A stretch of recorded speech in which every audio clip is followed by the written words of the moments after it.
জানেন তবুও আমরা বলে দিই, থ্যালাসেমিয়া স্ক্রিনিং একটা ইম্পর্টেন্ট বিষয় বিয়ের আগে। থ্যালাসেমিয়া স্ক্রিনিংটা যদি বিয়ের আগে পাত্র এবং পাত্রী দুজনেই করে নিতে পারেন সবচেয়ে ভালো হয়। অনেকে যেমন এটা নিয়ে আগে থেকে ভাবেন, কিন্তু এখনো অনেক মেজরিটি সংখ্যার বাবা মা এটা নিয়ে কনসাস নন। ছেলে মেয়ের বিয়ের আগে এটা একটু ভাবুন। থ্যালাসেমিয়া এখন অনেক ইনক্রিজিং রেটে বাড়ছে বিকজ অ্যাওয়ারনেস। যদি এটা নিয়ে আমরা অ্যাওয়ার হতে পারি তাহলে এটা অনেক কমানো যায়।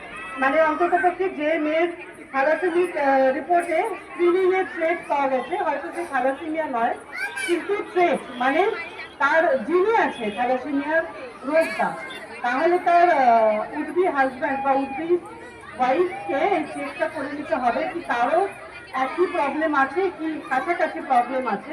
তাহলে কিন্তু পরবর্তী প্রজন্মের বেশ বিপদ আছে। তাহলে সেই ব্যাপারটা আবার সমাধানও আছে। এখন অসম্ভব বলে কিছু বিষয় নেই, সেটারও সমাধান আছে। সেটা আমরা কিভাবে সমাধান করি, তার কি জেনেটিক কাউন্সিলিং আছে, সেই অপশন এখন অনেক আছে। তো সেগুলো আপনি আপনার কাছাকাছি ডাক্তারের সাথে কথা বলে নিন, এটা নিয়ে জানুন, লেখাপড়া করুন, আইডিয়া ডেভেলপ করুন, পরস্পরের সঙ্গে আলোচনা করুন, সবচেয়ে জরুরি বিষয়। ধন্যবাদ দিদিমণি। এর পরের প্রশ্ন শীতমা ম্যাডামের একটা প্রশ্ন আছে, বাচ্চা অন্যমনস্ক হয়ে যাচ্ছে, এটা কিভাবে কি করা যায়? নমস্কার সবাইকে। বাচ্চা অন্যমনস্ক হয়ে যাচ্ছে, প্রথমে আমাদের যেটা সন্ধান করতে হবে যে বাচ্চার বয়স কত। আমরা এখন মায়েরা বা বাবারা এত ওভার ফোন বা সোশ্যাল মিডিয়াতে কিছু কিছু টার্মস এত ভালো করে জেনে নিয়েছি, যার জন্য আমরা নিজেরাই বলে দিই বাচ্চার কি হয়েছে। অ্যাপেক্সে যখন বসি তখন পেরেন্টস ঢুকতে ঢুকতেই বলে আমার বাচ্চার না ADHD আছে, আমার বাচ্চার অটিজম। এগুলো কিন্তু এত সহজ জিনিস নয়। সুতরাং অন্যমনস্কের বয়সটা কি আর আছে, আমাকে দেখতে হবে যে বয়স অনুপাতে কতটা অন্যমনস্ক। আমিও তো ওই বয়সে অন্যমনস্ক ছিলাম, কিন্তু সেই যে রেঞ্জটার কথা আমি বলছি যে ধরুন 3 থেকে 5 বছরে যতটা হওয়া দরকার তার থেকে যদি বেড়ে যায় তখন সেটা চিন্তার বিষয়।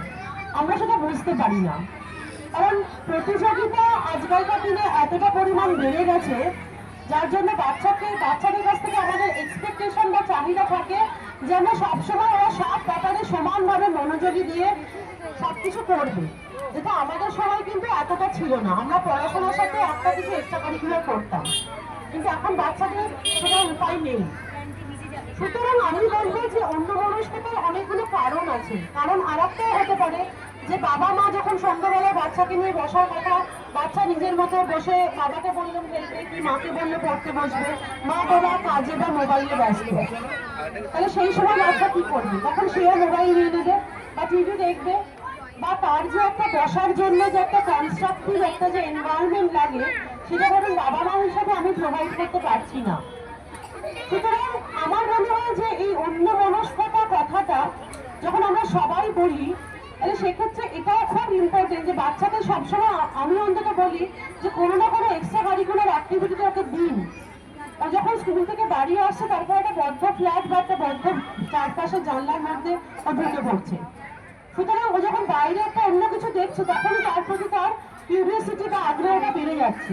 অটোমেটিক্যালি অন্যান্য বাচ্চার থেকে তার ইচ্ছাটা আরো বেশি হয়ে যাচ্ছে বলে ও তাড়াতাড়ি করে ল্যাক অফ অ্যাটেনশনটা তৈরি হয়ে যাচ্ছে। তাহলে আমরা যদি এই অ্যাটেনশনটা তৈরি করার জন্য নিজেরা তাদের কাজকে একটু রুটিনে বেঁধে দিই, এখানে আমি আর একটা কথা বলবো, রুটিনে বাধা আর একটা সমস্যা। রুটিনে বাধ্য গিয়ে দেখবো যে কোনো টাইম গ্যাপ নেই, সবসময়তেই পড়া না হলে অন্য কিছু একটু প্র্যাকটিস করা। সেই রুটিনের মধ্যে কিন্তু একটা খেলার টাইম থাকবে, সেই রুটিনেই কিন্তু একটা টিভি দেখার টাইম থাকবে, সেই রুটিনেই আবার একটু গল্প করার টাইম থাকবে। তাহলে অন্যমনস্কতার কারণটা কি, কোন বয়সে হচ্ছে, এবং তার প্রতিকার স্বরূপ বাবা মাকেই সবার প্রথমে ইনিশিয়েটিভ নিতে হবে। এবং তার জন্য প্রথম যেটা কাজ, বাচ্চার সামনে ইমার্জেন্সি ছাড়া বাবা মা হিসেবে আপনারা মোবাইলে ব্রাউজ করবেন না। এটা বাচ্চাদের উপরে প্রচন্ড একটা নেগেটিভ ইম্প্যাক্ট ফেলে। এইগুলো করে দেখুন, আমার মনে হয় যে সমস্যাগুলো আপনাদের হয় অন্যমনস্কতা নিয়ে, আমার মনে হয় তার থেকে অন্তত 25 to 35% লেস হয়ে যাবে। তারপরে যে কারণগুলো সত্যিকারের আছে সেগুলো খোঁজার জন্য আমার মনে হয় একটা এক্সপার্ট কনসালটেন্সি নেওয়াটা প্রয়োজন।